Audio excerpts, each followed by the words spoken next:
Uyuşturucu ne yazık ki şu anda dünyanın tamamında, özellikle de Batı ülkeler dediğimiz ülkelerde yaygın olan, ülkemizin de en büyük tehditlerinden birisi olarak görünen bir bela.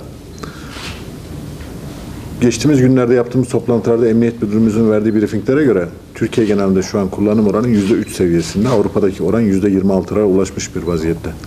Evet, ülkemize oranın çok yüksek olmadığını hepimiz görüyoruz. Ancak bu yükselen bela ne yazık ki ülkemizde de hakikaten her geçen gün hızını artırarak ülkeyi kuşatıyor. Gençlerimizi, ailelerimizi, bayanları, beyleri, herkes tehdit eder bir vaziyette ilerliyor. Biz İçişleri Bakanlığımızın önderliğinde vermiş olduğu talimatlarla Bitlis'imizde de tamamında dahil olmak üzere bunu engellemek için yoğun bir çaba içerisindeyiz. Tabii emniyet teşkilatımız bizim çok ciddi vazife yürütüyor. Geçtiğimiz yıllara göre baktığımızda yakalanan uyuşturucu miktarında olağanüstü bir artış var. Yüzlerle vurursak belki %400, %500 varan bir artış var.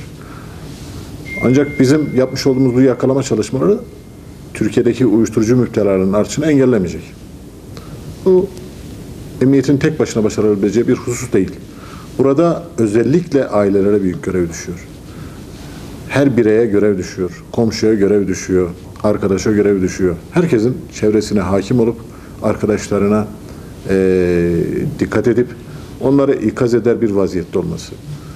Bundan uzak tutacak ikazlarda bulunması gerekiyor. Ben Bitlis'te yapacağımız çalışmaların inşallah bu manada etkili olacağını düşünüyorum.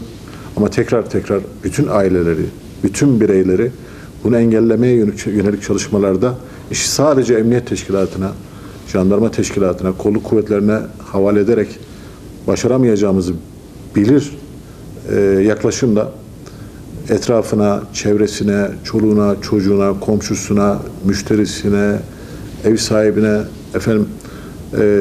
olumlu davranışlarla, ikaz eder davranışlarla yaklaşarak bu işi çözeceğimize inanıyorum.